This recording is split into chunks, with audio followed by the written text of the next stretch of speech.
services, employment and livelihood, of course, community engagement, at iba pang mahalagang site na dapat ay nararanasan ng ating mga sarili. Kayo po yun. Ano naman ang nilalaman ng EO82? Ang EO82 po ang nagtatagda sa PCUP bilang isang ahensya na nagsisilbing direktang tulay ng marami pang tagalusod sa lahat ng mahalagang programa at serbisyong ipinagkakaloob ng iba't ibang ahensya.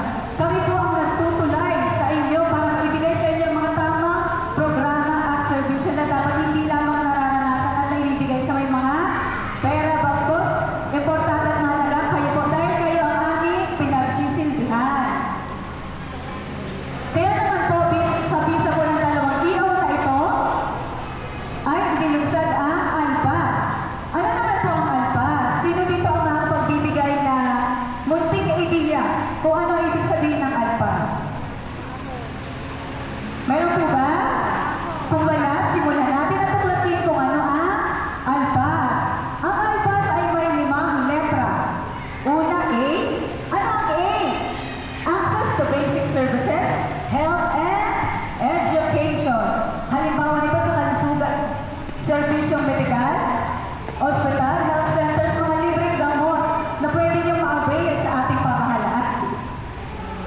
Edukasyon, libreng pag-aaral sa pampubliko, paaralan, lalo na sa may mga talagang hirap at mahikaw sa buhay. Dahil dito sa programa nito, meron na kayong access para makapagtapos kayo ng inyong pag-aaral. Tubig at kuryente, isa sa pangunahing talagang kailangan natin bawat isa na hindi tayo mabubuhay kung walang kuryente at tubig. Kaya naman, ang ALPAS na ito ang magtutulad sa inyo para magkaroon kayo nito ng holistic approach na kompleto sa inyong community.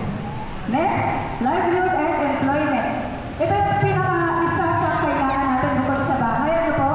Siyempre, hindi lang dapat mayroon tayong bahay, pero meron din tayong kabuhayan kung saan magagamit natin para mas maging mapaayos at mapabuti ang ating kalagayan. Isa din ito ang mahalagang aspeto para makapagbayad tayo ng ating bahay nating lahat na wala pong libre na ngayon. Di ba po? Wala pong libre pa bahay. Dahil meron pong inilaang budget ang ating National Housing Authority para po makipatayo ang inyong bahay.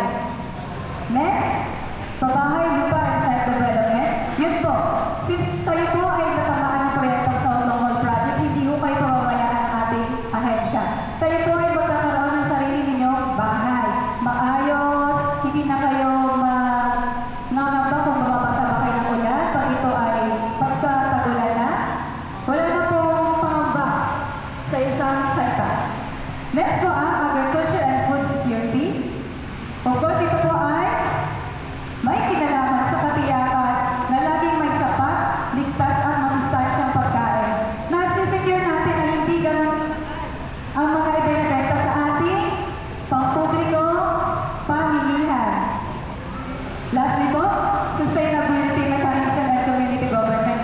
Isa na po dito sa ating masasabi ay ang pagbubuo ng HOA. Di ba po may HOA na ang San Bartolome, St. Bartolome? Ang layunin po ito ay magkaroon ng pagkakaisa sa isang layunin, mithiin at makamit ang kaunlaran ng isang buong komunidad.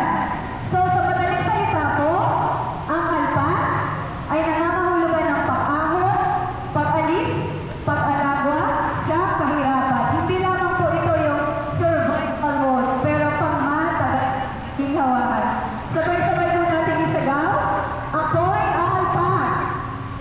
Ako ay ALPAS. Tayo'y ALPAS. Salamat po. Maraming salamat, Miss Alice. At ngayon naman po, natako naman po tayo sa isang aktibidad. Ito po ay asset mapping, kung saan para po mailahat po natin ang mga sitwasyon sa ating komunidad. Nandito po si Sir Rafael tayo na mag-facilitate po ng asset mapping.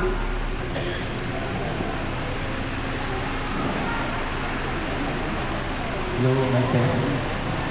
Hello po. Magandang hapon po sa inyo lahat. Okay po ba lahat? Okay po tayo? Mukhang inaantok na po kayo. Ha?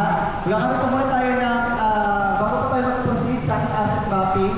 Paliwanag ko lang po ano bang layunin ng asset mapping o bakit po natin gagawin ng asset mapping. Ang asset mapping po ay may dalawang layunin. Una, alamin natin sa ating komunidad ano ba yung meron sa ating komunidad na mga skills o mga kakayahan na mga affected ng ating project. Meron ba dito karpentero? Meron ba dito mananahi? O meron ba dito sa inyong mga guro at mga ibang iba? At pangalawang layunin naman ay malalaman natin sa asset mapping o pa naman kayo ng asset mapping para ma-identify nyo o malaman nyo ano ba yung training na gusto nyo o ano ba yung training na angkop sa ating komunidad.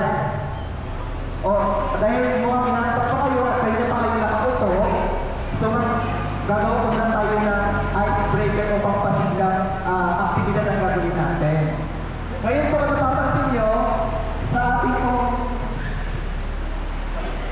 1, 2, 3, 4. So meron po tayong sa bawat sulok po natin, meron din daw mga nakasay na facilitator. Dito po kay Ma'am, meron po dito maulan. Kay Sir Jones, may mahangin. Sa ating pong bandang likod, may maaraw. At sa kabilang gilid po natin, may makulimlim. So dahil nga po kayo na pa nakaupo, at sabi nga po ni Sir Larry ay mukhang inaanto kayo. So ngayon, gagawin tayo dito sa ating komunidad, sa ating aktibidad. At tatawagin po natin itong internal weather. Pero ito po ay may twist. Ang twist po nito ay magkakaroon po kayo ng parang cheer. Tutulungan naman po kayo ng ating mga facilitator. Apat po sila. Ang mananalo po, ang pinaka-the best na may magandang presentasyon ay meron po kayong premyo. May premyo po kayo. So, kaya galingan po natin. So, ngayon po, sa ating gagawing icebreaker o papasigla, ay i-identify po natin kung ano yung weather condition po natin. O ano yung panahon. Ano ba yung nararamdaman natin ngayon? Ako ba ay maaraw? O pakiramdam ko ba ako may mahangin? Pero hindi po ako mayabang. Pero maulan at meron po makulimlim. For example po ako, halimbawa ako, ang panahon ko po ay base po sa aking pakiramdam ngayon, ang panahon ko po ay maaraw. Bakit po ako maaraw? Dahil po ang hat-hat ko. Yan. Isang halimbawa lang po yun, no? So yun po, meron po tayo 2 minuto para alamin o i-assess yung ating mga sarili. Ano ba yung panahon o weather condition natin ngayon? So sige po,